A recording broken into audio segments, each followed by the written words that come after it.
I'm going to walk you through the best practices of installing a deck using the Kebony Deck Board. First, let's review the safety and storage guidelines. Building a deck is a construction project, so you should wear protective clothing and safety equipment like safety glasses, gloves, long sleeves, and a mask, especially when cutting wood. Be sure you are following all building codes in your local area.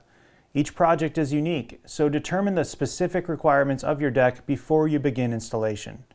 We recommend that all building plans are reviewed by a licensed architect, engineer, or local building official before installation. Kebony Deck Board should not be exposed to the elements before installation. Keep it enclosed in its original packaging or rewrap it if previously opened.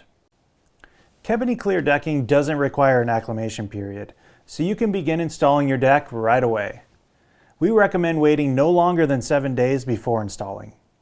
If you are using step clip for Kebony fasteners, the strip should be stored indoors before use. Step clip for Kebony installs between 40 degrees and 80 degrees Fahrenheit. Do not leave step clip strips exposed to direct sunlight for extended periods of time on hot days, as the excessive heat can affect flexibility. For more installation guidelines and steps, you can go to our website or video channels. If you haven't already, you can order Kebony decking and fasteners direct from Kebony online. Enjoy your new deck!